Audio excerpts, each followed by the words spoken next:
Rebellion. This is Princess Jenny here with a quick scheduling update ahead of today's ep. So as you know, if you follow us, we normally post an episode every 3 weeks.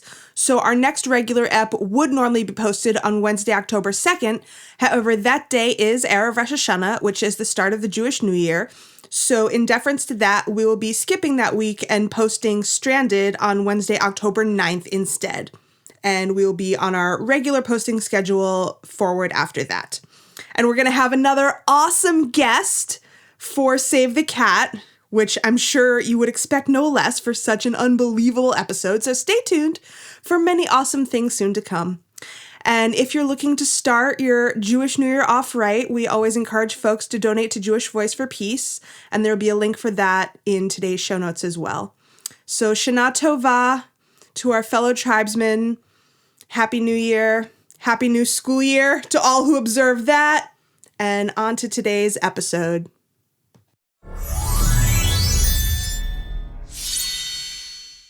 So now, here we are, part 2. We are hopping back over to Mara's ship.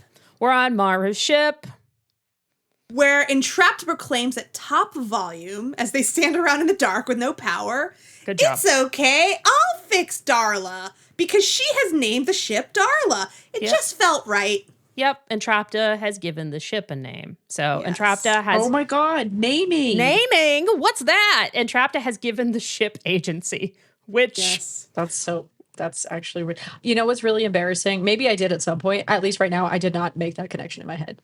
So That's okay. It's not embarrassing. I'm a big namer of things. I name my car. I name my microphone. Oh, yeah, I name like shit, to too. Name all the things. Yeah. Yeah. So we're all very much in sync with Entrapta in this moment. She wants to fix the ship. Bo uneasily agrees, but says that she has to be careful.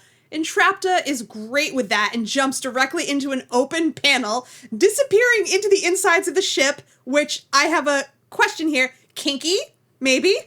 That she definitely. just jumped directly into the inner workings of the ship. Sure. Since we know that she is a robosexual. Yeah, and definitely. then Bo looks uneasily over at Adora, who promises somewhat glumly not to move or touch or break anything. And then she quickly hides her staff behind her back. Uh-huh. Yeah, I love that. And the second that Bo leaves, Yes. a giant hiss of steam just comes pouring out of the console behind Adora. Yeah. So And she's like, Bo, there's a thing. And, she does that wonderful trope of, plugging it by, tries to plug it. First of all, duct tape falls out of nowhere. I don't know where she pulled that from, but we have to assume that, like any handy lesbian, she travels with duct tape. Yeah, so she moves in and she kind of plugs the steam, like in that great trope of she plugs the steam, she plugs a hole and then everything else explodes around her. Yeah. Like that hole was the one Classic. thing that was actually, that one minor error was the thing that was saving everybody from Yeah, it's a total steam catastrophe. vent. Steam vents are important. Absolutely. Don't block the steam vent. Love a steam vent. Can't block those. And I also do have this as a gayest moment that Me too, Butchadora just absolutely. has duct tape and just fixes shit with it. So This is definitely a hold my beer, I got this lesbian moment. Is there a metaphor to the ship scene? Is there and this like the naming thing, or are we just it's a B plot?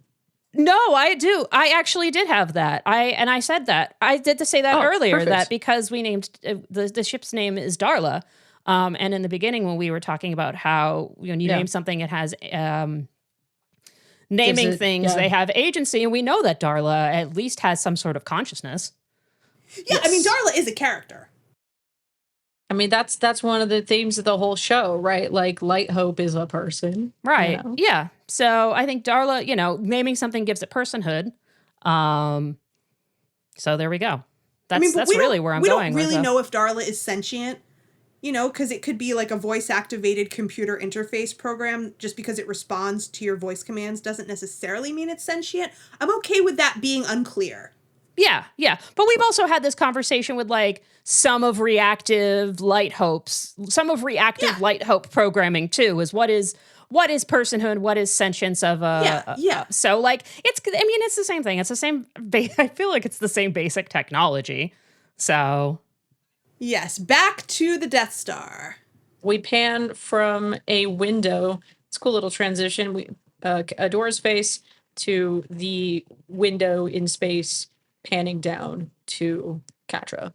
Because I mean, we started from a window in the first place. We start from another one now. We pan down. I think it's interesting that she's walking with the dark, like I think technically in the dark corridor with it behind her. Um, I think it's interesting that right, we never see exactly like quite like where she's going because right, the ship is a maze, but we do sort of have. I think it's interesting to look at like the different lighting behind and around her. Yeah. And in this case, it's dark behind her. Yeah, so my first bullet here is that Catra is doing her sad kid mischief as afterthought thing, where she's just like walking in the hallway, dragging her claws through the wall, like barely even noticing, or maybe even not noticing at all that she's doing it because she's just so sad. Yeah, that small part of destruction coming from that hallway. Yeah, it's like an afterthought. It's like not like a main objective. She's just like she just has to vent a little bit of her sadness somehow, and she's gonna do it on the wall. Yeah. It's like when you're walking, you're sad. It is that, right? The trailing finger when you're walking and you're sad, or you need some sort of self-soothing texture sometimes. Yeah. It could be a sensory thing. Yeah. It reminds me a little bit. I don't remember which episode it was, but one of you might. From when she has stolen the sword and she's walking down the hallway, holding it out to the side, just scraping it against the wall. That's a fun little connection. Yeah. That is in No Princess Left Behind when she gets the sword. It's because she trades it for, not trades it. She's like, they go to get Glimmer and then she's like, here, take the sword. Yeah. Yeah, that's right. Oh, that's a good moment, actually. Yeah. So she's going down this hallway, not in a very good headspace. And then she notices two clones going into a room and decides to investigate. She follows them in sneakily, and it turns out to be the transporter room. What? So she does a little recon in here. So she observes one of the clones transporting the other one down to the planet. And she gives a little sneaky smile, because now she knows how to use the transporter and where it is. And so she sneaks back out. But she bumps straight into another clone, which has Prime is in residence, or, Prime takes over as soon as he sees that Catra is here. He's like, oh, good, I wanted to see you. Come on, let's go. Freak. Yes. Yeah. And so then we go to what I have dubbed the baptism room. I don't know if it has a more official name. No, I also have it. I have it as the evil baptismal pool. Yes. Yeah. Yes. The purification chamber, evil baptismal pool. Yes. It's So this is a terrifying scene. Yeah. Like, we've seen Prime talk to Catra alone before, but now, like, he's bringing her into this room that is just, like, lined with acolytes. Like, yeah, they're all clones, but they're arranged in a very specific way. Like, first of all, they're all wearing hoods, which we have not seen before. Yeah. And they're all... I think they have the hoods, like, behind on their, like, little outfits, maybe. I think that's what... Yeah, but they don't usually have them up, I'm saying. They've never had their hoods up before. And so that hooded look has a certain, Christian monk kind of connotation. Or some kind of religious connotation. And, they're all arranged in a perfect circle, and they're all silent, and they're all staring at her, which is fucking creepy. Yeah. And there's this big glowing green baptismal pool in the center. I mean, this is glowing green baptismal. Yeah. This is very panopticon. Like, this is like, yo, dog, I heard you like a panopticon, so me and my homie Jeremy Bentham built you a panopticon for evil baptisms. Yeah, it's not great. It's not great. So Prime tells Catra that he's been looking absolutely everywhere for Shira, but he just can't find that slippery little bitch anywhere. Jeez. That slippery little bitch. And I'm paraphrasing, obviously. Yeah, although he kind of means it like that, though. Yeah, I'm injecting the essence of it. No, you did a great job of that. Thank you. And then he brings up a diagram of Darla leaving Etheria, and he says, my drones reported a ship leaving the planet, a ship of such ancient design that it is not detectable by my instruments. How can this be? Ooh, girl, she knows that ship. She sat gaily on that ship. No, not yet. She will sit gaily on that ship. Catra sat gaily on that ship in the Crimson Waste. In the waste. Sorry. Yeah. I too was like, what are you talking in the waste? Oh, right. When it was still sitting in the Crimson Waste. That's right. I was thinking of when she hops on Adora's lap in a few episodes to come. When she took over the ship in the Crimson Waste, she had the sword between her legs. She, at one very brief point, when that ship was not a ship, was the captain of that ship. Yes, indeed. That is correct. The force captain of that ship. I forgot about that because I wasn't thinking of it really as a ship then because it was like grounded in the desert. We also watched her have a dissociative episode on that ship. So, indeed. Girl knows that ship. We did. Womp womp. Yeah. Yes. So Prime is looking to Catra for some answers. Ruh-roh. Yeah. And Catra, very quietly and tersely, with her arms around herself, lots of body language going on. Lots of body language. Says, I don't know. And Prime is like, Like, he does not believe this. Yep. And Catra says, I don't. Me and Adora, we're not friends. I don't know anything about her plans. Like, she doesn't generally know anything about her plans. I'm sure she has, like, an inkling of what the plans are. And also, she knows what this ship is. Sure, yes, because, aforementioned have seen it and been on it, but yes. Yeah. And it's interesting here because Prime says, and yet you seek to protect her. And then there's this loaded pause as Catra says nothing. Mm-hmm. Even though a moment later she says, oh, well, Adora's my enemy. If I could help you, I could. I want her gone. And, we know that she's wrestling back and forth with this. Isn't that interesting after the conversation that we just had with Glimmer of like this reminiscing, blushing. We used to have those Adora and then she's my enemy. I want her gone. Right. And then later when she's in Glimmer's cell questioning her as she is instructed to do in this exchange, go question Glimmer. And throughout that exchange, she seems like she does want to help them and she is scared and concerned. But then as soon as she gets the information, she's like, okay, cool. I just have to let it happen. So the conflict is so, she's so back and forth throughout this whole episode. Back and forth. Yeah. Because she is at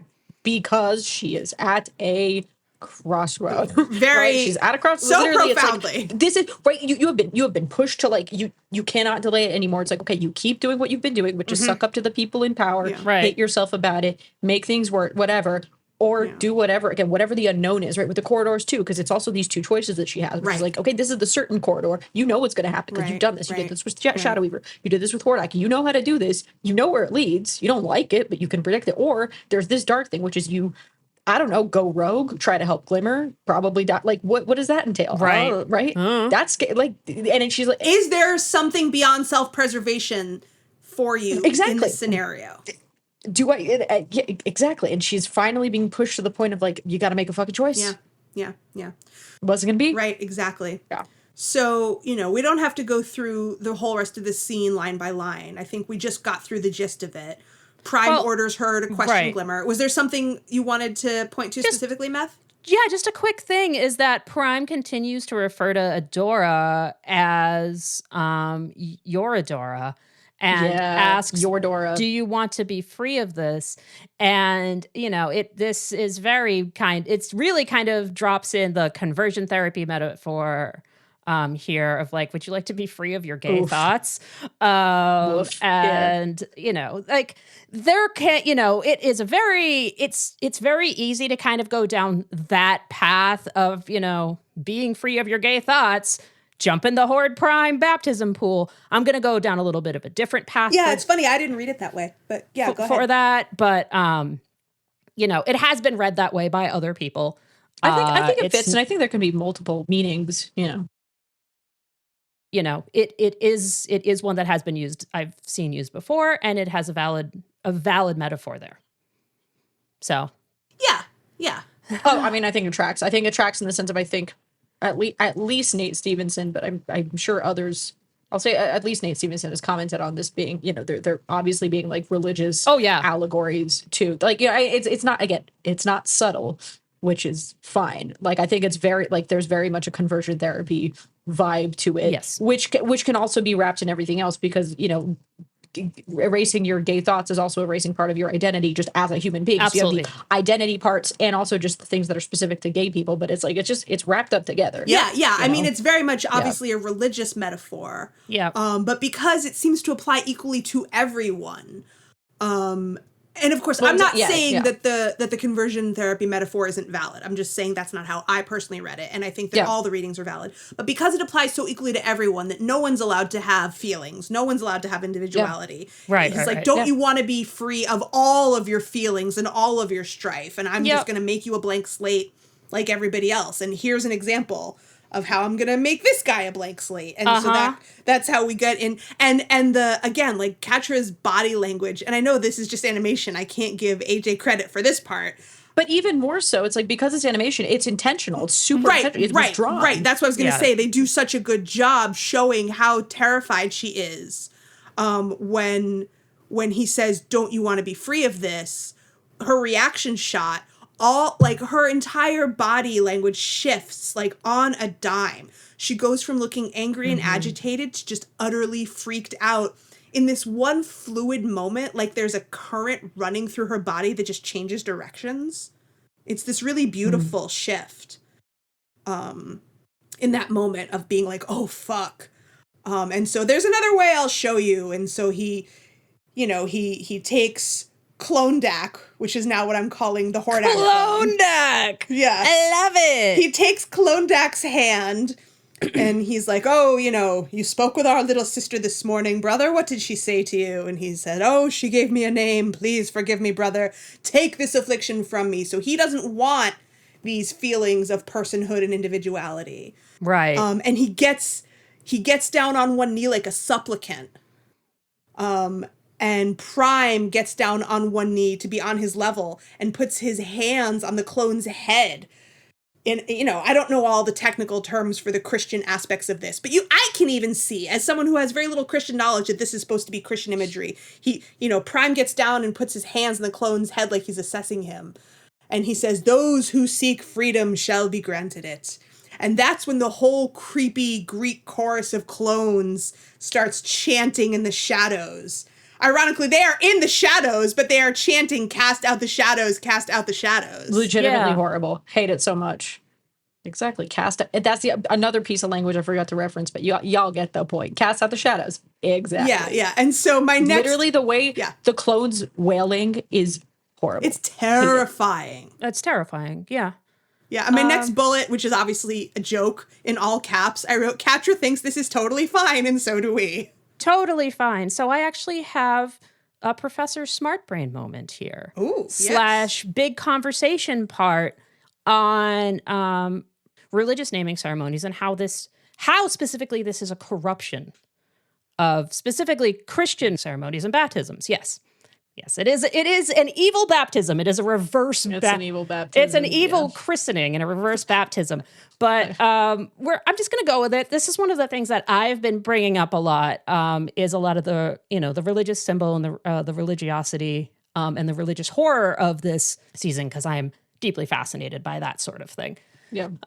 So as we talked about, there's the importance of names, and it's not only naming themselves as individuals, but the act of naming is a huge deal in multiple worlds religions as bringing somebody into the religion. You gain a name in order to become part of the religion. The act of naming somebody in ritual is a sacred act. Tons of world religions have them. I had one. As being welcomed. I had a naming ceremony as a little Ashkenazi Jew baby. That's probably one of the only Jewish ceremonies that I did. Yeah, I'm sure I had one too. You had one too. It happens in world religions throughout. But right here, because we are exclusively dealing with kind of like American fundamentalist, like evangelical rebirth symbolism. This is kind of specifically like Baptist evangelical, like born again. This is born again. Yes, born again.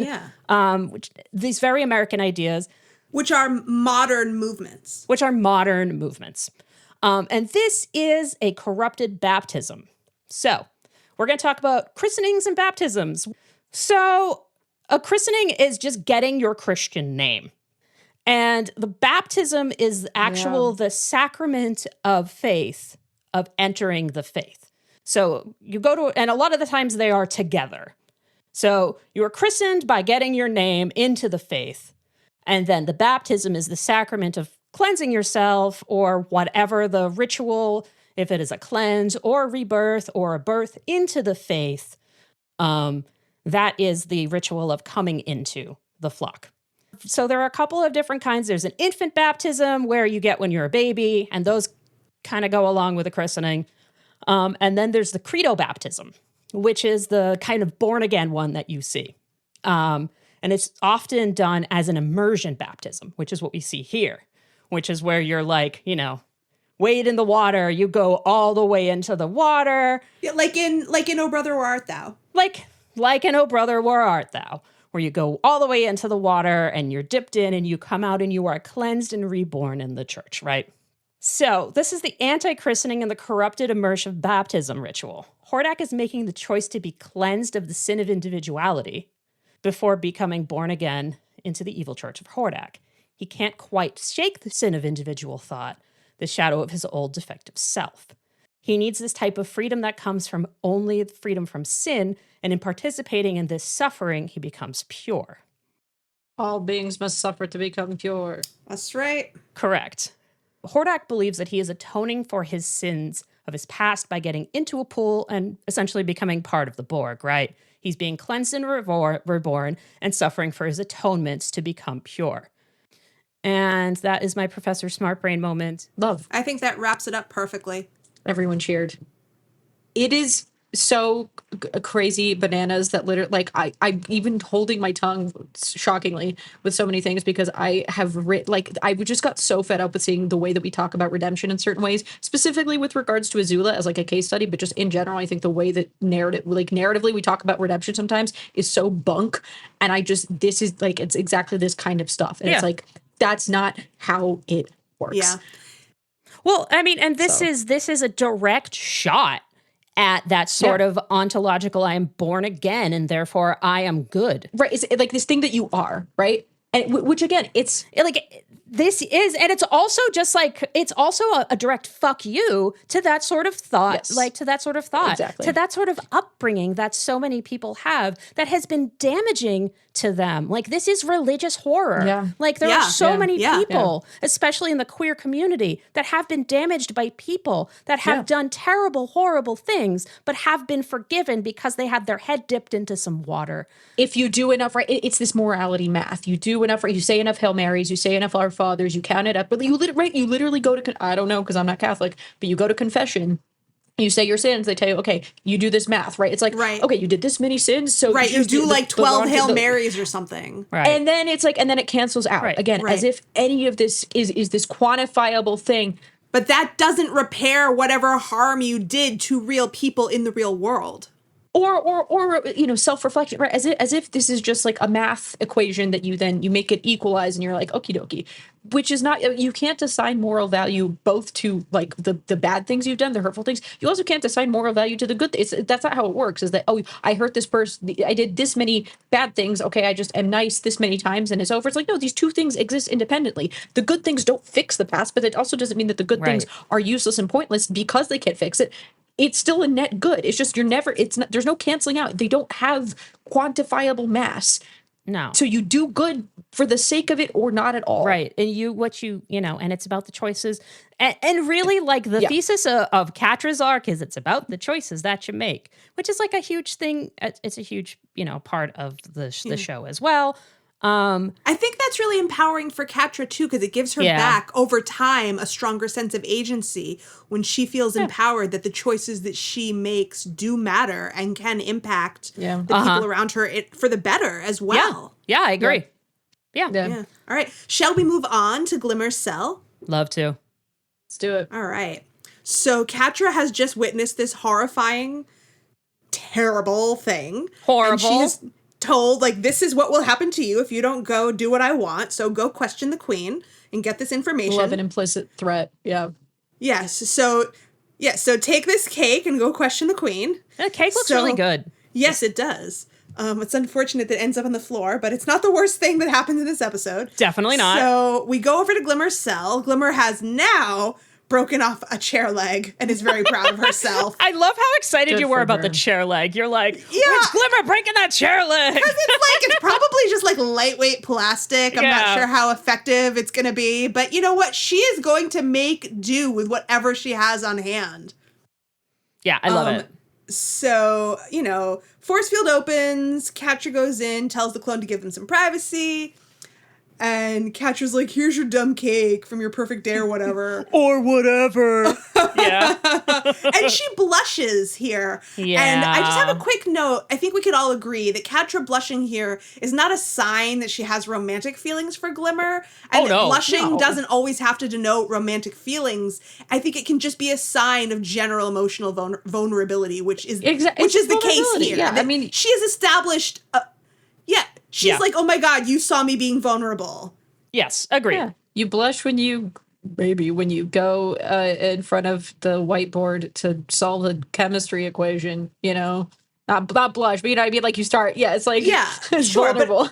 But like in this particular context, she's feeling vulnerable because she's like, oh my God, you just saw me being vulnerable and now I don't want to feel vulnerable again. So absolutely. That's what's going on. And so... Glimmer is very touched that Catra has brought her cake, but Catra is trying to be a gruff kitty, and she says, don't go thinking I care about you. Just eat this stupid cake and answer my questions. It's not because I like you. Yeah. It's Exactly. And Catra sort of turns and notices that the clone shadow is still right outside the force field, so they don't really have privacy right now. And Glimmer is kind of confused, like she doesn't understand what's going on right now. What is this about? And now it's about to get super, super real. Oh my God. It's the realist. The realist real. So Catra pushes Glimmer back up against the bed to get as far away from prying ears as possible.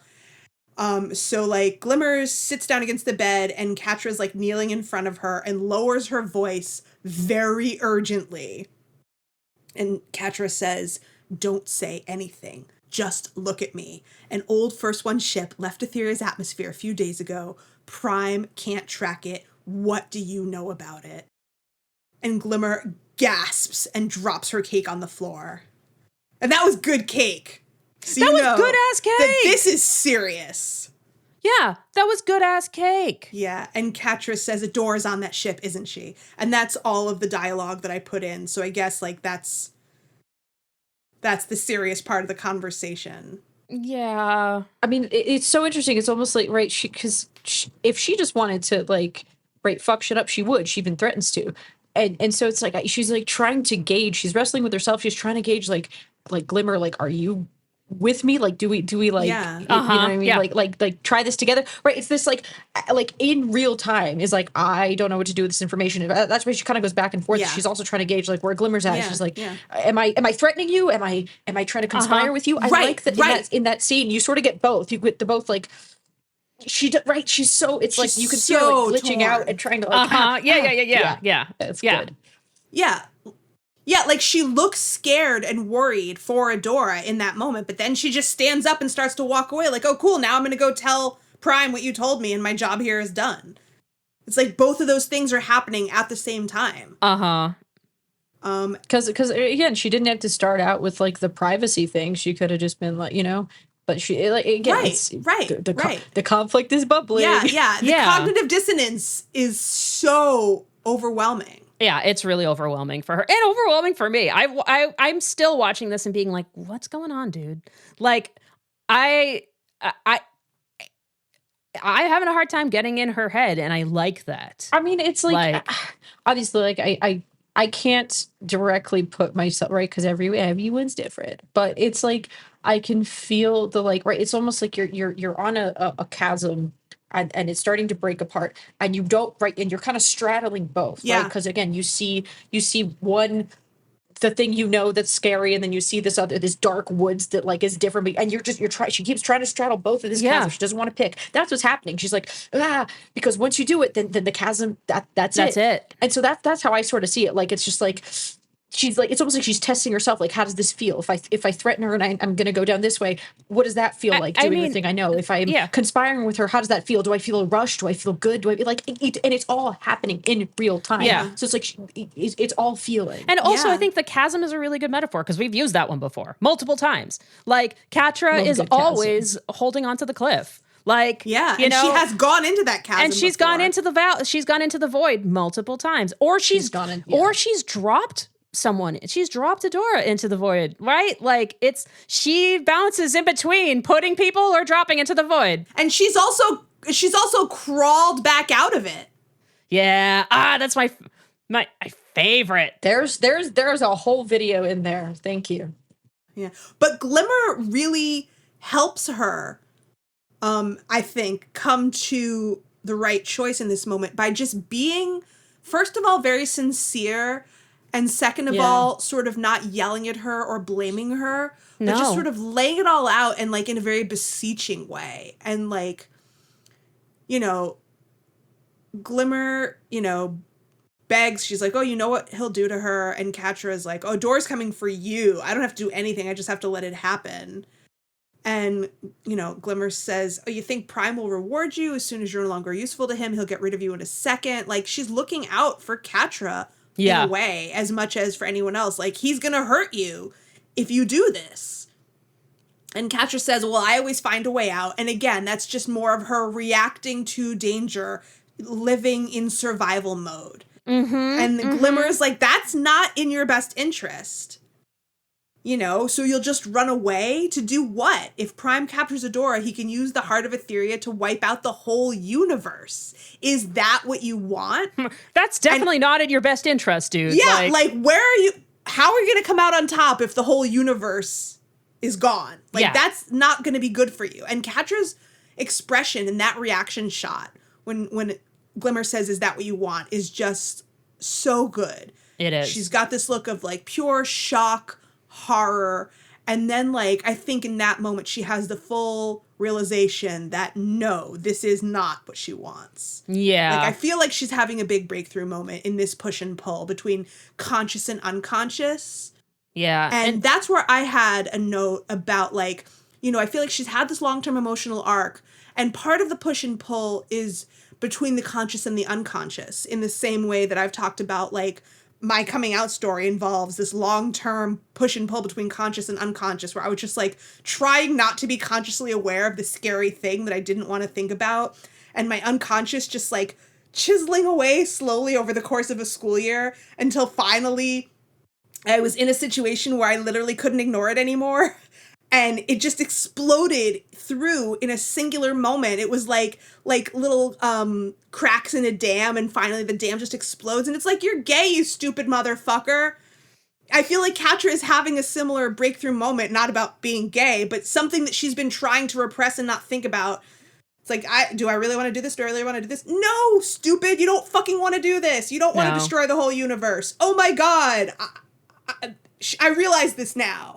Yeah, I like it when you get to reveal to yourself that you don't want to destroy the universe. Yeah, so I really feel like she's having this moment. Also, Jenny, I love that you just described coming out to yourself as a dam breaking. That's really gay, dude. That's how it felt to me. No, I love it. At the age of 14. I mean, I absolutely, I adore that. Thank you. Yeah. Especially like when you don't have anyone to talk to about it, and, you know, it's all internal. Yeah. And I think there's something to be said about, like, she could, right? He's going to destroy all life and replace it with like himself as usual, whatever. And there is something to be said of like, okay, there's nothing for me on Etheria. There's this true belief that there's no future with anybody there. And obviously it's, you know, the Horde is her home in the sense that she grew up there. But it's like, okay, because I'm trying to think like from her perspective, if there is any temptation to continue doing what she did, which is when she said before, like, I can climb the ranks here, you know, fine, I can being on the side of power again. okay, it's even like, oh, it's a blank slate, right? Like it's apocalyptically blank.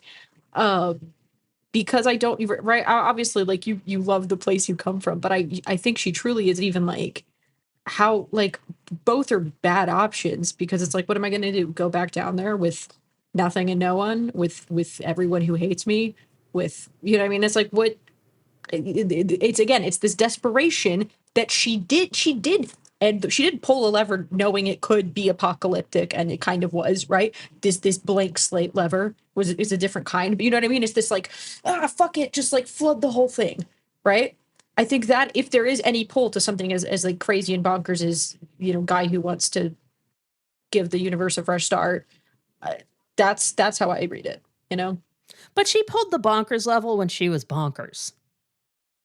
Just so fair. Like, she was like, totally. I'm just saying, yeah. Like, yeah. But it's that same, yeah, yes, that was her no good, very bad day. Yeah, exactly. That was not like a decision. But I'm just saying, I'm saying like emotionally, right? Like that's still that feeling of like, whether it's crashing together all in one day, but this feeling that's, I feel like, constantly on her tail, like chasing her, of like, everything is so bad and it keeps closing in, right? Everything that happens, everything I do, it gets worse and worse and worse. Just like again, either wash it away or start over, right? This feeling of like, I think she continues to spiral, because it's almost like, I can't believe that it continues to get worse, and it continues to get worse, right? To the point that she's like, she's cool with dying, with dipping out, with dying at the end, right? Yeah.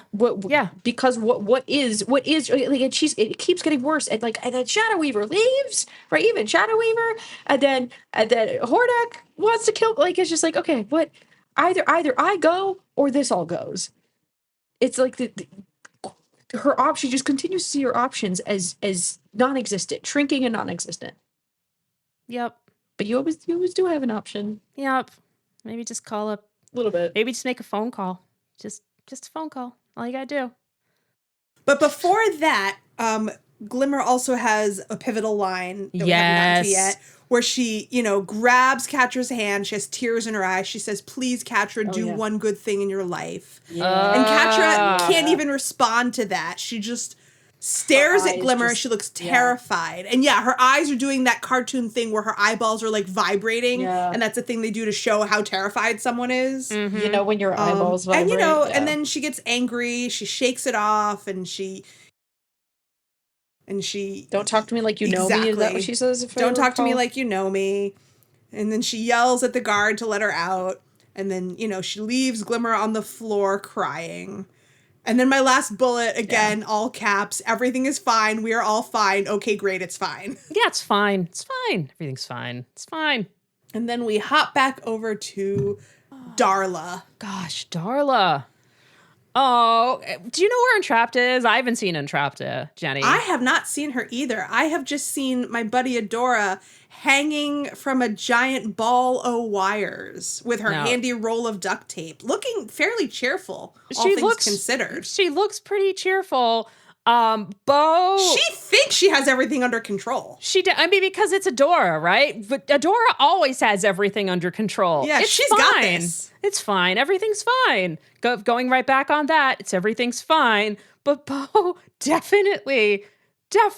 Oh God, yeah. Does not think everything is under control. Yeah, it's bad enough that Entrapped disappeared somewhere. Yeah, but now Adora is just like in a mess of cables. Never learned how to cable wrap, apparently. No, but she does remember Entrapped was here a while ago. She was looking for a blowtorch and a really long piece of rope, actually. Yeah, which I don't think are too shady things to ask for. I think those are pretty Certainly normal not things. In space. Not in space. Who doesn't need a long rope and a blowtorch in space? And also, she didn't ask for any of the materials that went into making the spacesuits. Those were just lying around. They were just lying around. We just use our imagination. Yeah. And also, obviously we're letting this go, but also we have to point out that you can't use a blowtorch in space. Because there's also, no oxygen. Her hair is you can't have a spacesuit with hair holes. It's fine. Oh my God, this children's cartoon is not scientifically accurate and airtight. But you know what? Entrapta's happiness being outside the ship makes up for all of us. Is this a good laugh or a bad laugh scene is one of my favorite clips. I have that just clipped because I think it's just so fucking funny to me. Yes. Yeah. Is that a good laugh or a bad laugh? Then they just start together. It's really funny. The more it goes on, the more I think it's a bad laugh. The more I think it's a bad laugh. Yeah. And this is also one of my favorite Entrapta lines. I'm not totally sure why. When they're like, oh my God, she's out there. She's like, I made spacesuits for us and then I fixed the ship from space where I am. Yeah, I also love this line. I think this line has some banger Entrapta lines. Also has some great Entrapta is an awesome comic relief lines. Like, Entrapta's a great comic relief here in this. Just being she's funny. Just doing her thing. She's just doing her thing and being funny. So and then Adora's like, oh, that's what the rope was for. And just like, oh. Like, Adora's not really freaked out by this. She's like, well, someone had to fix the ship, so it's not a problem, really. And so she's in space. She made them spacesuits. Just a really kind of quick fun thing. Because this is such a heavy episode. What do you think your spacesuits would look like? Your custom Entrapta spacesuits? Like, do you think they'd have like special fun things? Like, I don't think mine would have a boob window, but I feel like it would have like, Jenny and I have talked about this. I feel like mine would have like space for my pompadour or something, or like for my glasses. Like I would have like special goggles on mine for my glasses. Mine could have a boob window. Yeah. 'Cause, I'm somewhat on the femmy side and I do have some pretty big boobs. And I would also like to have a full left sleeve for my Phoenix tattoo. Oh, yeah. And maybe on my right side, it would just have the upper arm would be clear. So you could see, because I have like some cool tattoos on my upper right arm. Jenny has cool tattoos. Yeah. So yeah, I think that's what mine could have. What do you think, Sarah? What do you think yours would look like? I would not go to space because I'm terrified of space. I have recurring nightmares about being in space. Oh, okay. You don't have to go to space if you don't want to. We're not going to force you. Yeah. Joke. I mean, fuck it. Just some, not the current tattoos I have, but like a alternative, like what I would do if I could get, more. If I didn't, if you didn't put something into space and then it was done. So whatever my alternative tattoos would be. I don't know what. Cool. Yeah. Yeah. Thanks for the idea. Yeah. So we leave these guys with another power failure. After Beau's laughing fit goes from good laugh to bad laugh, possibly, he says that we're going to get back on mission and nothing is going to derail us. And then they have another total power failure. And he is not feeling great about it. But Entrapta's fine with it. She's like, I got it! And she blasts off again with her blowtorch that somehow works in space. And we are confident that she is going to take care of it. You know what? If she can take care of it, then she can science whatever science she needs to science. That's fine. It's in good hands. And then we go back to Prime's throne room. So we're back at Prime's throne room. Yes. And Catra we're in the aftermath of Catra presenting her report. Yes, she has been brought back to Prime to report on what she discussed with Queen Glimmer. Mm-hmm. And the ship has been located and it is almost there. Mm-hmm. And Prime praises Catra, saying, you have done well, little sister. Soon Shira will be mine, and with her Etheria, all because of you. Mm-hmm. And Meph, does Catra look happy about this news? What do you think? You would think that she would, because then, she is told that she would be exalted and raised up above all of the creatures in her home world, which, that's all she ever wanted. Right, and she's just been praised by the only authority figure left. Right, but you know what? She don't look too happy. No. She looks a little kind of empty. Yeah. Really just not great. Not great. Not great. And then Prime talks like a priest, literally. Says, go now in peace. Yes, yes. And Catra turns and walks away, and there is something I feel like very deliberate about the way she's framed walking away from Prime. Even though like they don't really make a big deal about it. She's like framed by his view screen. And I just feel like she looks like she is coming to a big decision as she walks away. Yeah, she turns her back to Prime and then turns her face to her flashback, right? Yes. And then we go back to the flashback scene that we opened with. She is having this flashback canonically, diegetically, and now she's having more of it. Either more of it or this is the same day, right? Yeah, it's like continuing the same scene just later the same day. Right. Yep. And the fact that we talk about this flashback, but the fact again that the big turning point, the big crux, I mean, besides the climactic ending of this episode is literally just someone thinking and reflecting. And for my taste, I'm obsessed with that. You know, like, yes, all of the real, there's stuff happening, but all of the real stuff is literally just someone having a conversation, walking around thinking, having a conversation, walking around thinking about it. And then being like, damn, right? Nothing has changed. The flash, right? The thing that happened in the past, right? The past, the reality, it's the same. She's just actually being able to think about it and process it in a new way. And that's enough. I mean, it's, again, when we talk about simple and meaningful, this is super simple. It's so effective. Yep. Yeah. Amen. Yeah. So we can talk about the flashback. Why don't you talk about the flashback? Sorry, do you want to talk about the flashback? I just talked for like another 5 minutes, I feel like. No. Jenny, okay, so I'm just going to, let's run through it. Since we have already talked a lot, I'm going to take us through the actual action of this scene real quick so that we can pontificate upon it. Yeah, let's do that. So we're back in the same day, later on in that same day in that flashback. Little Catra is still hiding, and little Adora is back calling out for her because it's dinner time. And Adora doesn't want Catra to miss dinner. And Catra still does not respond, but Adora notices the movement of her little tail flicking and goes to sit with her in her little hidey spot in the dark, in the little storage area. In the what? In the dark? In the darkened little corner of the corridor where little Catra is hiding. And Adora says, it's the gray kind tonight, your favorite. Oh, everybody likes the gray kind. Yeah. So Catra just makes a grumpy kitty face and turns away a little, but Adora is undeterred. She just moves in closer and smiles at Catra, who pushes her away, saying, "What are you doing?" in the saddest little voice ever. Like, it sounds like she's been crying. You know, she's like a little stuffed up from crying.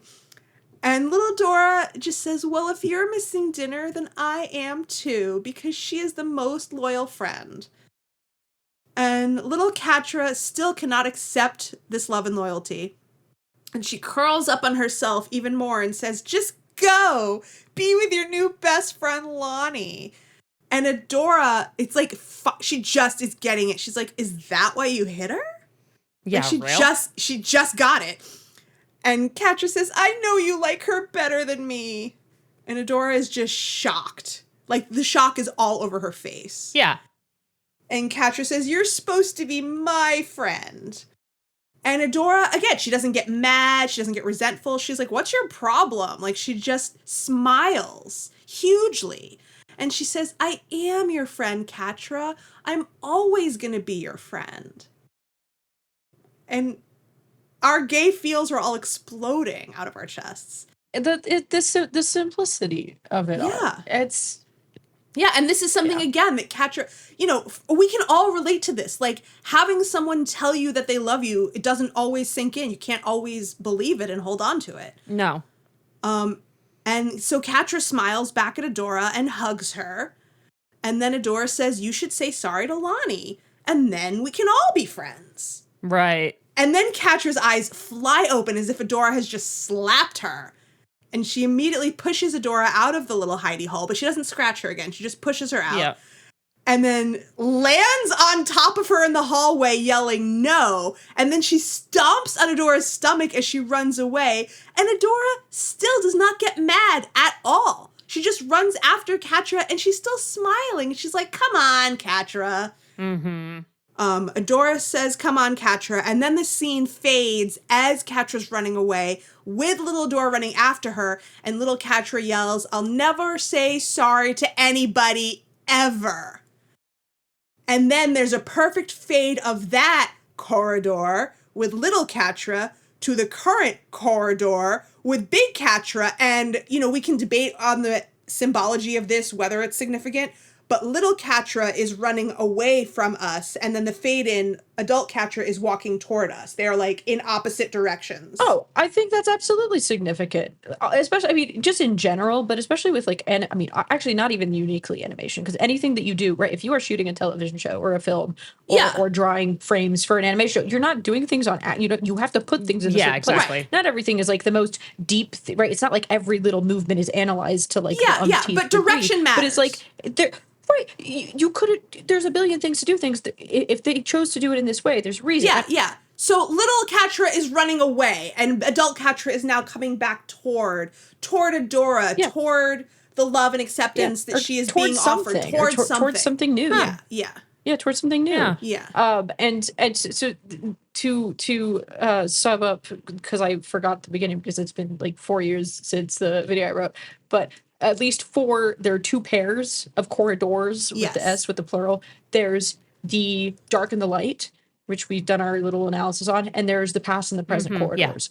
Right. You can make arguments for also like how those are like literally layered on top of each other. But so we have four at least literal compared pairs. Two pairs of corridors being asked to be analyzed. So. Yeah. So I think it's really important that in the beginning scene, the moment that her memory lingered on was how hurt she felt when Adora didn't understand why she was upset, and herself and her hurt feelings. And now the beat that her memory most lingered on is Adora's response saying, I'm always going to be your friend. Yeah. And the sincerity of that. And we're going to come back to that at the very end. We're going to circle back to that one more time. But right now, that is the beat that felt like it had the most emphasis. And that's the thing that gets me, right? The facts have not changed of this memory or what it represents, right? This is what happened. Right? It's nothing has changed. It's just the fact that obviously when you're looking at something emotionally, right? Like we know this, how like memories, like when you remember something, every time you remember something, it's a little new because but you're making tweaks to it, right? Like you never remember exactly how it was. Exactly. You remember how it felt. And so certain things might be heightened, certain things might be, right? If you thought you had a really embarrassing moment with someone, you might remember, oh God, and then I did this. And it actually was pretty innocuous because you're feeling a certain way about it. So it's like the details of this, right? It's the revelation is, oh, I remembered this thing that happened. That was just put so far back in my head of, I'm always going to be your friend. And that's why the turning point is just this, oh yeah, like, duh, right? Which again that is what's so beautiful about it, is that it's always been here, and she couldn't look at it, she couldn't think about it for so many reasons, right? It was this thing that consciously or subconsciously is like all I think about, like you said, right, is how much this hurt. Think about how much this hurt. She chose other people over you. She didn't get why you were hurt, right? And that overshadowed everything else. But beneath that was just like this really obvious and simple statement. Of course I'm your friend. Like, fuck, you know? Right, exactly. Because the thing that's changed is Catra and her positionality in relationship to all of these other things. Yes. Yeah. Exactly. Yes. All right. So let's move on with Catra as she is now walking down another corridor. She pauses. And she looks at her own face. Yeah, she pauses and looks at her reflection, and she sighs, looking very forlorn. And then she visualizes the memory. She looks down the corridor and she hears the sound of children's laughter. Like she hears the memory. Yeah. And then she sees it. She sees the little versions of herself and Adora running. I'm going to say it again, running down the corridor into her view, into that like little crossroad spot where the two corridors converge. And they're laughing and wrestling with each other. And it's purely innocent and unspoiled and wonderful. And at first, they don't see her. It's like she's just watching the memory. She's not interacting with it. Right. And then after a few loaded moments of this, when our hearts are just bursting, little Adora looks up at adult Catra and repeats her last line. with the same level of sincerity and pureness and love. Earnestness, yeah. I'm always going to be your friend. And it's beautiful, flawless, like 10 out of 10, like beautiful writing. Yeah. And adult Catra it just looks gutted, and then the vision is gone. Because it's like, this has been here the whole time, right? The injury, the thing that she just stuck to, right? That has motivated her entire behavior up to now, which is like, you, like, again, we were tied together in this specific way, right? Like, you were responsible for me, right? In almost in this way that was like, it was toxic. It was fucked up. It was prime breeding ground for resentment, right? It was, you know how Shadow Weaver was like, if you don't keep her under control, like, she's your, you know, I'll fuck her up and it's your fault, right? I don't even want her. I just keep Catra around because you like her, right? Like, that was like the basis of their relationship, you know? Like, she says that outright. And so the insult of leaving, right? Leaving, maybe you weren't even going to tell me. You left me for these people that you've known for a day, right? We must have never really been friends, right? And how could we? And then to literally just look back at the real of your own life and be like, oh yeah, this, of course, this love, this connection, this sincerity, it was there the whole time. Right. And also, fuck. And then if you realize that, you're like, well, fuck, what the fuck do I do now? Damn. I can't believe I just realized this. But again, as we have said a bunch of times, sometimes the simplest things are not always obvious. I literally just realized this as we've been discussing it through this episode. It's also super meaningful and important that the thing they were fighting about as children is the fact that, like, Adora was friends with Lonnie, and to Catra that means, oh, you're not friends with me anymore because you're friends with Lonnie. And so that's kind of mirroring the fact that, like, oh, so you're friends with Glimmer now? That must mean that you're not friends with me. And so now in the present, she's like, oh, just maybe it doesn't mean that she abandoned me because she chose to be friends with another new person. Maybe she can be friends with Glimmer, but also still love me. You could be friends with more than one person, because that's what happens sometimes if you grow up in a horrible abusive situation, is that you don't believe that there can be enough love to go around. Yeah. And so the fact that, like, Adora was reinforcing the fact that I'm your friend and I'm always going to be your friend, but Lonnie is also a friend. These things are not. And, you know, that's the foundational memory that she's building off of. And now in the present, she's in the same situation again with Glimmer, is that she can't believe that Adora can be Glimmer's friend and also still be her friend. Because that again, that was the injury that happened at the very beginning of the show. It was like the scan. I mean, you remember Catra's face as she fades into the smoke of just this like, I like the betrayal again. If from the outside, with an objective level head, you go, well, that's of course absurd. Like, that's crazy, right? But from the emotional perspective and with the history they have, it's like, I can't believe you would do this. Also, again, which is also key to emphasize, is that this was also tied to, like, her literal, like, physical safety too. Because as you remember, Shadow Weaver made very clear, it was like, I keep you around, I keep Catra around because Adora likes you for some fucking reason, and I like Adora. So, like, that is what your well-being and maybe survival, right, is contingent on. And so she's like, you left, like, knowing that is the situation that we have, knowing that, like, right, you protect me, right? Even the cadets are like, Adora can't protect you. You left, and not only you left for these people that you do not have an ounce of history with, like me. Right, that of course that creates this, like, well, fuck, and I never even cared about you, and I actually hate you, and I actually don't need friends, and that's why it turns into this like balloon of what looks like cuckoo bananas, but it's like, it makes sense given the fucking circumstances. It's like, yeah. And so the fact that all of that hinges on this little moment, this little memory of these two kids, and that's what melts this. It's like, again, it is so simple, but it is so perfect. It is like the writers, this is what is so beautiful when you watch a show and you're like, the writers get their own story, like, which they don't always, right? You would hope, but it's like, you get what this story is. Yeah. It's perfect. No notes. No notes. And Meph, do you want to talk about the music here? Because the music is a really important part. It's the theme. Yeah, like, because at this moment, the music changes after the vision goes away and Catra's expression changes from, like, what I have is so basic and shitty. It's like from beautiful moment to let's do this, and then she takes off running, and that's it. So throughout the episode, we have the music as either sparse or, you know, we have once again the childhood theme. Which within itself is delicate, right? It's more delicate than we would expect for two kids that grew up in the Horde. But whenever we see Catra making the big decisions, we have the big swelling fight music. And this is one of the first parts where it really starts to swell. It just gets really epic, and it's like... Yeah. but it does start to move. Yeah. So the thing is, because when I wrote my trilogy video, this is maybe, I forget if it was maybe this one or the music one. Doesn't matter. I made this connection over a period of time, as you do when you watch the same clips over and over, and then you're like, wait a minute. So the childhood theme, you only hear in pieces and usually very quietly in the background. You hear it in Promise, you hear it in Remember, you hear it here. There's a couple other times it's very, very quiet. And you never hear it as like a complete piece of music. You hear it as these little twinkles that then fade out.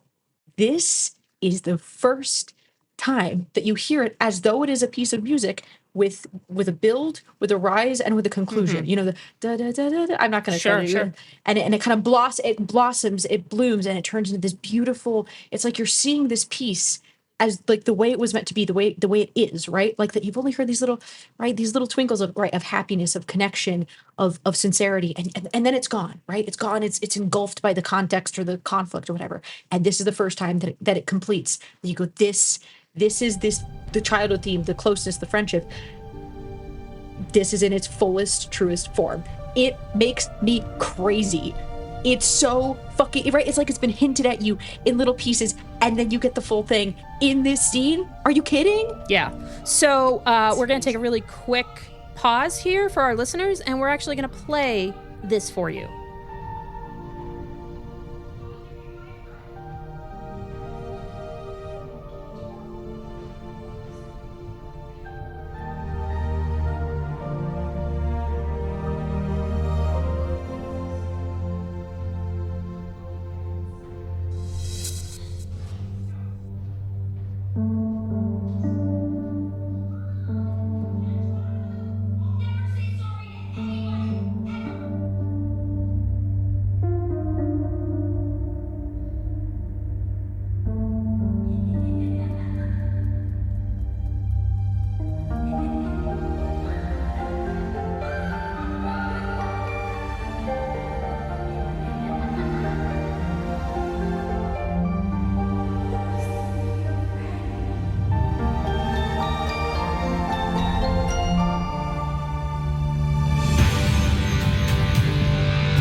So we have that, right? So we have we hear the we hear the fullness, we hear the totality. We finally kind of we hear what the end result of the childhood is, which is growing, right? Like we literally hear this, we literally hear it grow. It sounds like blossoming to me. Like exactly. That's the best word I have to describe it. You know, it's this like. And we also hear, like, when it moves into, like, I don't know what the other piece of music is, like the action music, like Catra deciding. The guitar? Yeah, Catra deciding what she's going to do. She's like, I'm going to do this. Yeah. And she takes off running. Yeah. And we know that she has decided to save Glimmer.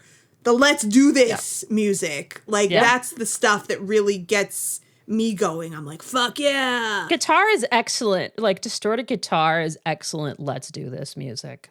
So she runs off to Glimmer's cell. She takes out the clone with the food tray. Calls him Hordak, even though it's unclear to me how she could distinguish him at this point from any of the other clones, because they all look the same. But it doesn't idea. Matter. It doesn't matter. She vibes. Maybe. She uses his hand to open the door. She yells to Glimmer, I'm coming in. Glimmer isn't sure what to expect. But as soon as Catra opens the door, it's pretty clear that shit has gone off the rails, and Glimmer's like, what are you doing? Mm-hmm. And Catra says, I want to do that one good thing in my life, like you said, so come with me. And the music at this point is just gutting us with the emotional urgency as Catra reaches out her hand to Glimmer the way she has only ever reached out her hand to Adora before. Yep. And Glimmer takes it. We have a full-on Catrador handhold, but this time it's a Sparkle Kitty handhold. Yeah, we have the reach. We have the patented She-Ra reach. We have, reaching for connection. And this is the first time Catra actually accepted the connection. And extended the connection. It was her reaching for it. Yeah, she extended the connection. It's a really bold move when they hold hands. And I noted that when they leave the cell, they choose the darkened path, not the light one. I like that. where the light of Horde Prime cannot reach. Metaphorically, at least. And, Glimmer asks Catra, how do I know I can trust you? And Catra says, you don't. Right. Glimmer has to have faith also at this point. Fair enough. Yeah, and Catra's like, you know what, you don't, but... Yeah, they both have to put in some risk and give some faith. They walk directly into some clones and kick their asses. I know, I love this, which is something they're both really good at doing. They're like, do you want to fight? Like, you see this moment between them where they're like, do you want to fight? And Glimmer, who doesn't have her powers right now. Yeah, but she is not she has been in this situation before where she had to fight without her powers. Yeah, Glimmer just knows how to fight. She's undaunted. Yeah. And I love when Catra says, not bad, Sparkles. Yeah. That's pretty fucking gay. With the little AJ Mishalka list. Yeah. Sparkles. Yeah. And then a red alert alarm goes off, so the urgency is ever increasing. Uh-oh. So things are happening really quickly now. So quickly we have a scene change. They make it to the transporter room. Fuck yeah. Holy shit. Glimmer still doesn't fully understand what's going on somehow, as Catra shoves her onto the transporter pad, which conveniently has a force field around it. So once Glimmer is on there, she can't leave. Love it. Well, I think that makes sense, so because you wouldn't want, to scramble the molecules. Yeah. I don't know. I mean, they don't have force fields around the transporter pads on Star Trek. It's necessary, though, because once Glimmer realizes that Catra's sacrificing herself, she's like, no, don't sacrifice yourself. But she can't help her because she is stuck. Yeah, it's fine. It's fine. It doesn't matter. They can do whatever they want. Every sci-fi show can make up its own rules. Right. And Glimmer's like, what are you doing? And Catra says, what does it look like I'm doing? I'm getting you out of here. The music gets more dramatic. The flashing red lights are very dramatic. And Glimmer somehow still has not gotten it. She says, wait, are you saving me? Yeah. Like, I think that's pretty clear at this point. I know, but it's still like, what are you doing with me, right? Like, we still don't know. We did. Yeah, but we needed that setup for Catra to have this last amazing line. Where she says, not you, Adora. Even if I sent her a message to stay away, she'd still come for you. That's just how she is. Mm-hmm. And then meanwhile, while she's talking, the clones are attempting to burst through the doors and slowly making headway, and they're so mad. Mm-hmm. And Glimmer's like, what about you? And Catra says, me? All I do is hurt people. There's no one left in the entire universe who cares about me. And then the world's most beautiful smash cut to the one person who cares most just about standing Catra. There, like, not even knowing what's happening, just being like, wait, is the ship working now? Do. Yeah. This is such good drama. This is just a good ass episode of television. It is. Yeah. Fucking is, man. Agreed. So Darla's back. Hello. Welcome back, Entrapta. I love that Entrapta hugs the the hologram diagram, and it squeezes a little bit. That's such a cute little visual moment. Yeah. Darla does not enjoy being hugged. Nope. Yoinks herself back out. That's fine. Informs the crew that there is a transmission being received. They have a phone call. This is one of my favorite little moments. I don't know what it is, but something about just the way that this moment is arranged gives me chills. Just me, it's there is a message being received. Do you want to patch it through?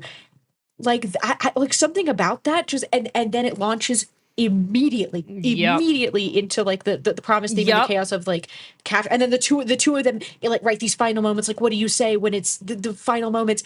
It's so just from the eerie quiet of there's a message being received.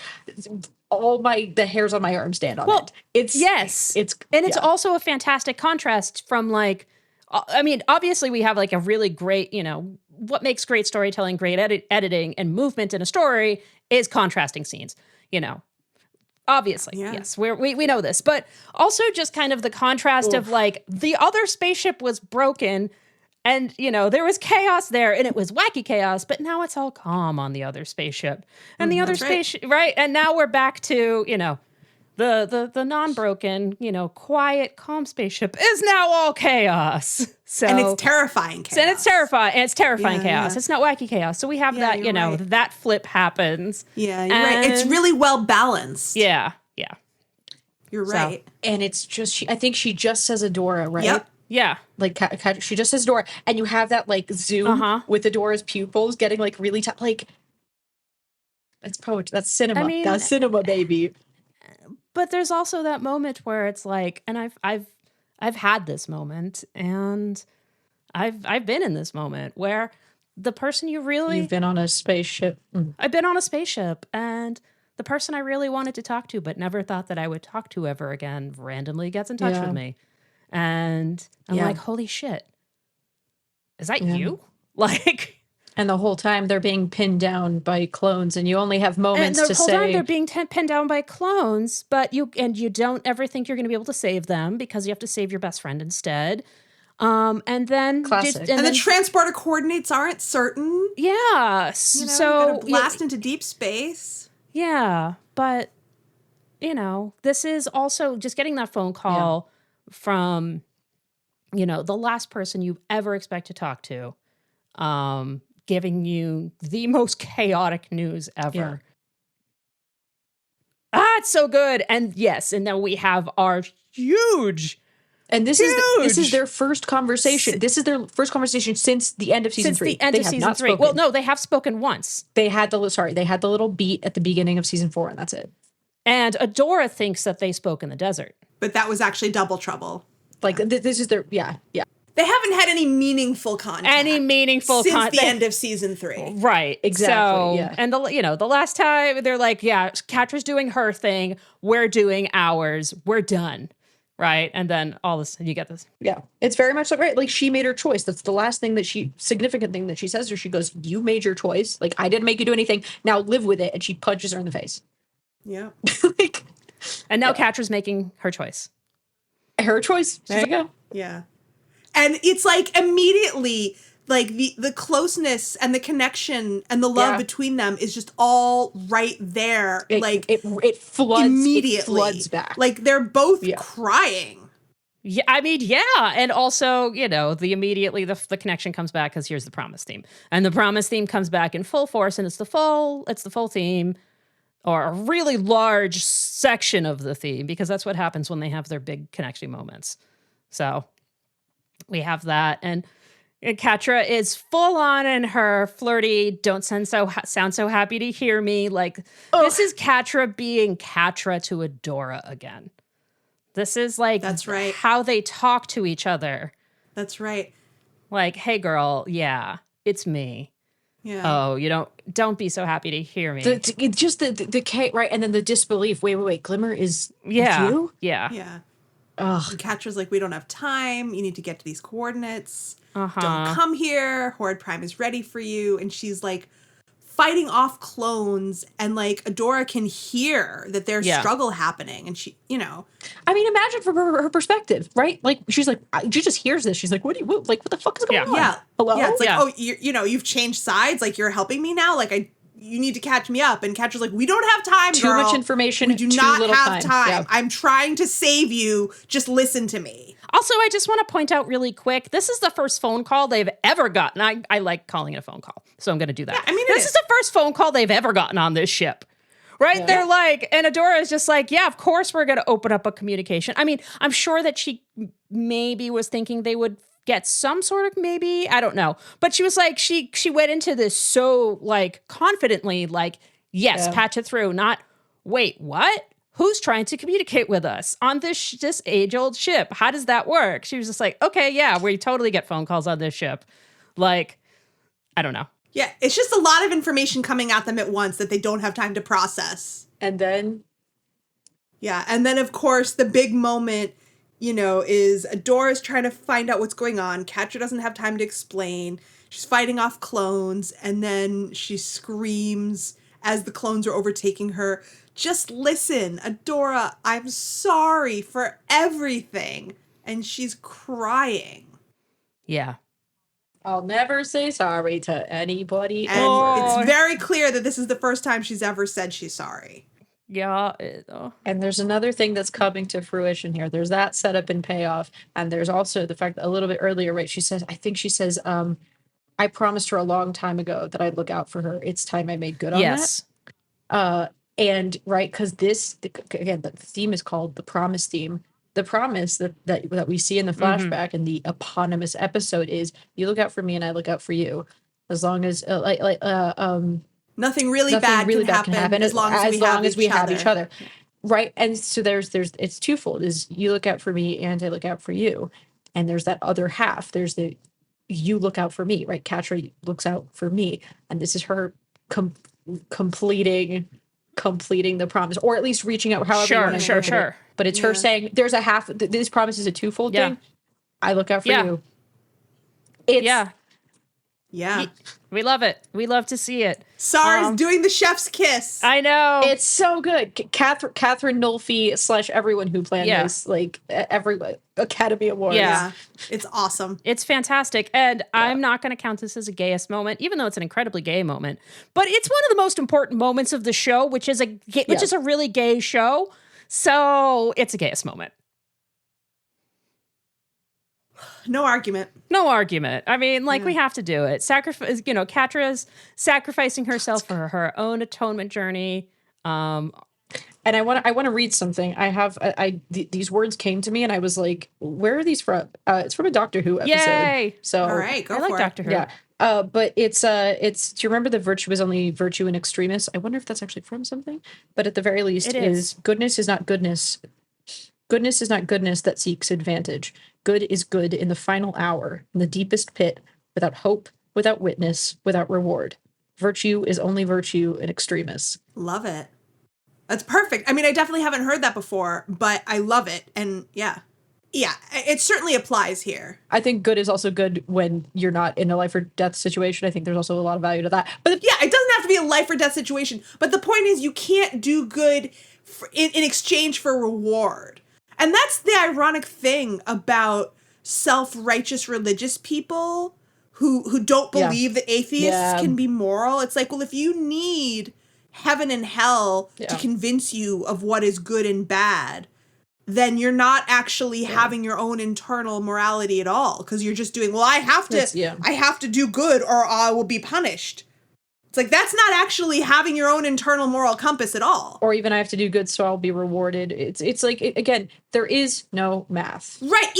Either way, when there's punishment and reward, then you don't have your own internal moral compass. And actually, I can't remember if it was either, I think, Rabbi Joshua Heschel, who's a little bit more modern, or the Baal Shem Tov, who is an older rabbi from, I think, the 17th or 18th century. One of those two dudes had a somewhat more wordy response, basically what I just said, when one of his students asked him, if God created everything, then why did God create atheists?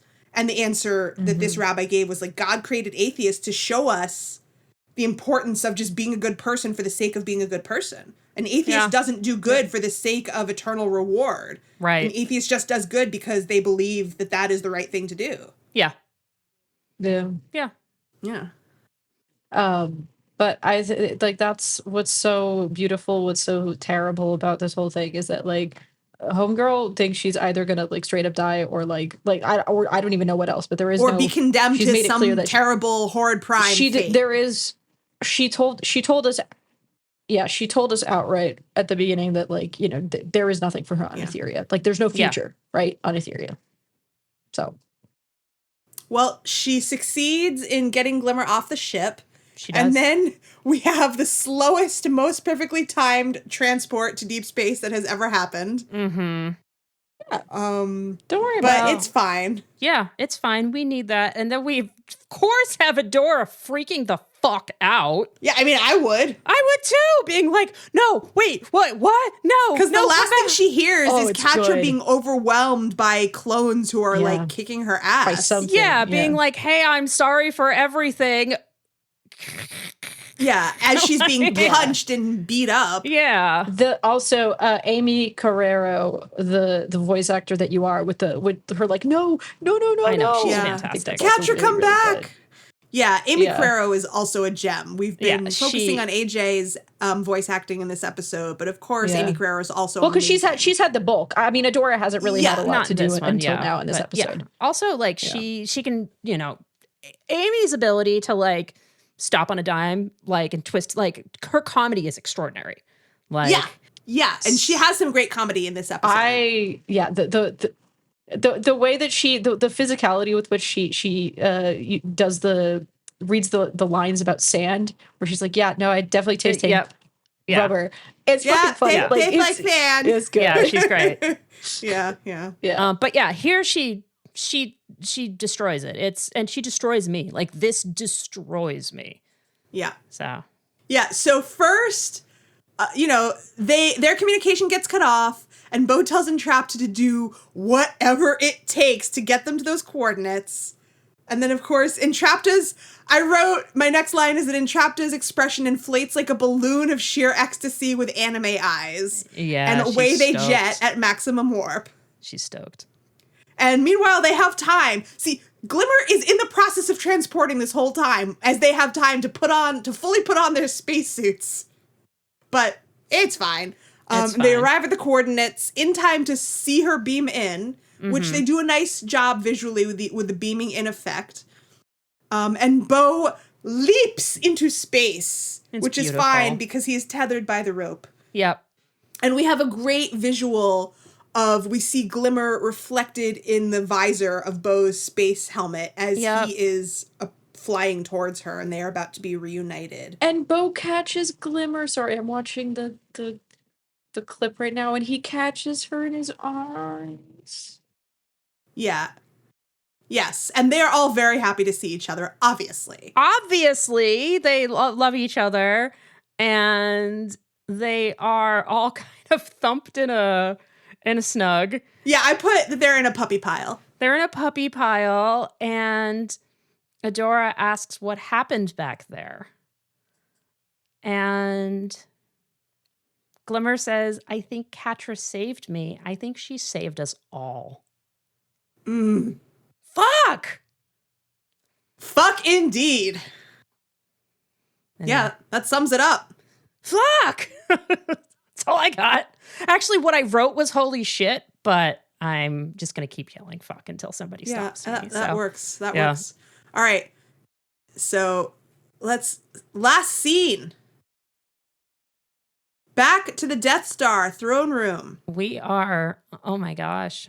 So Catra's looking pretty beat up. Yeah, she's pretty fucked up. She's marched in. She's tied up. She's thrown. But she's still fighting. I mean, she's hissing. She's pissed. You know, she's still got some fight in her. As much as she can have. And they throw her. She's got that defiance of like, I did the thing and there's nothing you can do about it because it's fucking done. Mm-hmm. Yeah. They drop her on her knees in front of Prime, and he tilts her chin up with his boot. Ugh, it's so degrading. Yeah. And she looks scared, and he looks annoyed. Uh-huh. He's got that, like, authoritarian dad look, where he's just, like, got his chin in his hand, and he's got one eyebrow up. He's like, how am I gonna punish you? But it's like that laziness, that like, Yeah, it's if he was capable of joy, it would be joy. But I don't think so. I think he's pissed. No, the joy of punishment. Like, I feel like there's some sort of, like there's a sadism sadistic here. Pleasure. There's a sadism to this, as opposed to just, like, the raw, like... The I think raw sadistic pleasure works for me more I think than sadistic joy. Pleasure. Yeah, sadistic pleasure. Yeah. That makes sense. Yeah. But he's pissed that he thought that he had this next move in the bag, and now it's gone. Yeah. I was like, well, fuck that. Yeah. So... and, you know, he says the Etherian ship has changed course, but your treachery will not save them. And then off camera, we start to hear the disembodied chanting, Prime casts out all shadows, and they just chant that over and over, and it starts to get louder. Yeah. And then, he's got his grandiosity. He's feeling himself. He stands up and he continues, "There is no darkness that my light cannot pierce, no distance that my hand cannot reach. They will not be able to hide from me forever." Yeah, you were beloved in my sight, and this is how you repay me. Blah, blah, blah. Yeah. All of his, bad, preacher dad crap. Yeah. And Catra just fully pulls out, what do you expect? Fully 100% she pulls laughs at him. Well, she pulls out the whole, I am an individual, fuck you. I am not part of your system. Yes. I am defiant. We are so very emotional. But before she says her line, she laughs. Yes. And I was really struck by that. And it reminded me of a Mel Brooks quote. I tried to find what it was from and I couldn't find it. But I've seen it a few different times. And the essence of it is that someone asked him in an interview once how he, as a Jewish person who actually fought in World War II, could make so many jokes about Nazis. How did that work? And he said something along the lines of, fascists and bad guys aren't bothered when you make them look evil. Right. But they can't stand being laughed at. Yeah. They don't like being And so in weird. that moment, she doesn't cower. She laughs at him. She's like, I made you look stupid, dude, and there's nothing you can do about it. Exactly. So that's a really specific tone shift and move to make before she even says any of the things that she says. She laughs at him. Yes, you're right. That is very important to point out. That is a huge thing about people in power, is that laughter does take their power away. Yeah. And she does take his power away by not taking it seriously, or obviously she or even putting on a veneer, putting on a veneer. It's putting on the yeah. veneer of taking it seriously. I'm not gonna let you see me, or at least try to see me scared. Try to get Yes. Yeah.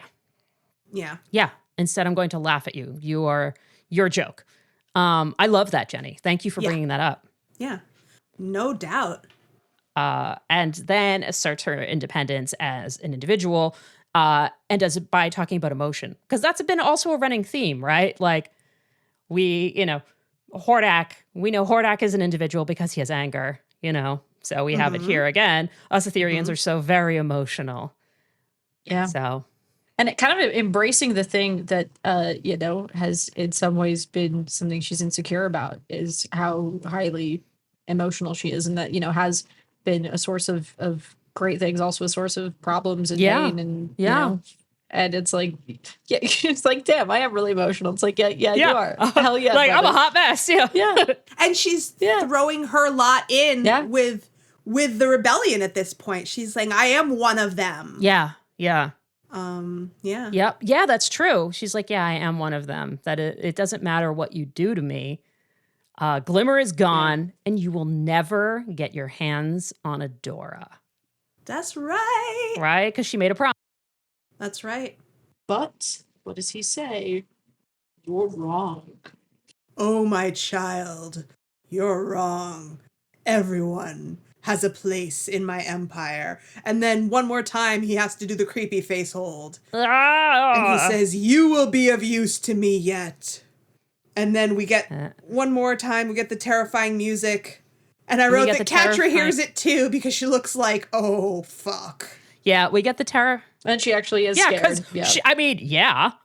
And we get the terrifying chant, and the chant here is more so it's front and center.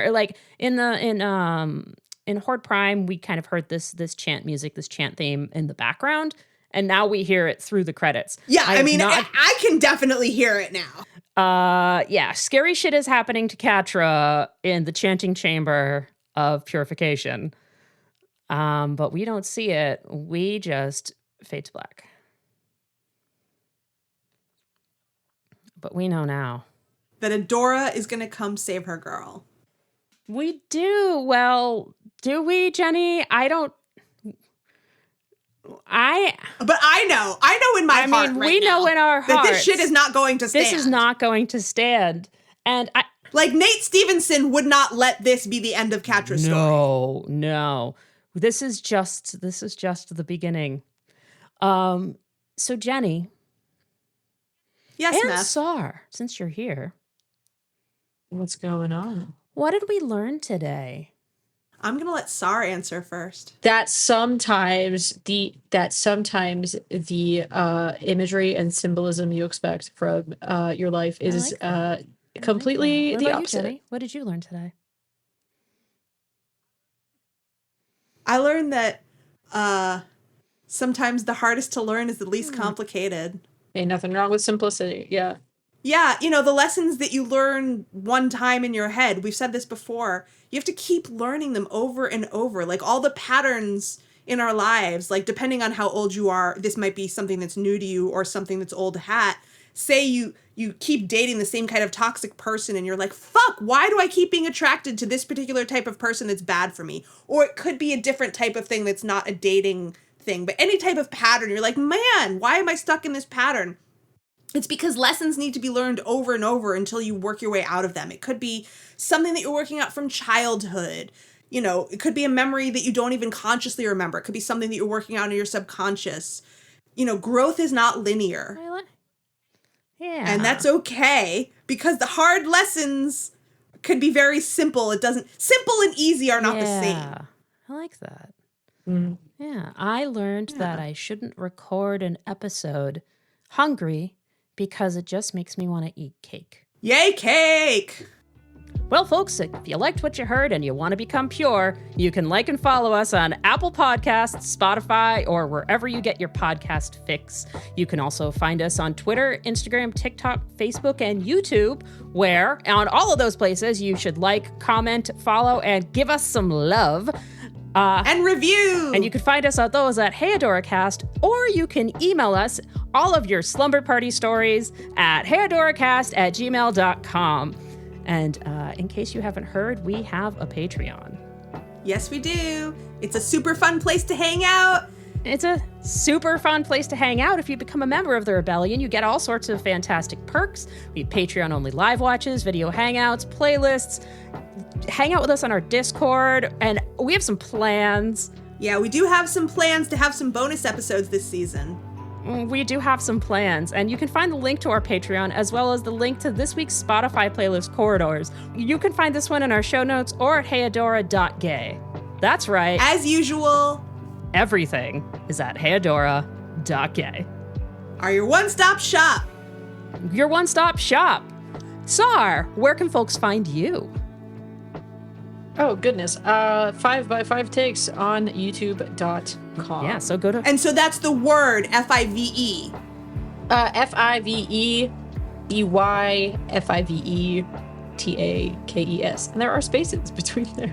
We'll put that in the show notes, too. Obviously, we'll put the links to SAR stuff in the show notes. But if you're looking for it, don't use the letter 5. Write out the word 5. Yeah. And we highly recommend you folks checking those out. They are complimentary to Hey Adora, especially this episode. Absolutely bunch of different fandoms. We love SAR's videos, and we think that you will too if you haven't already watched them. And remember, queer joy is radical, and queer love saves the universe. All beings must suffer to become pure. In space.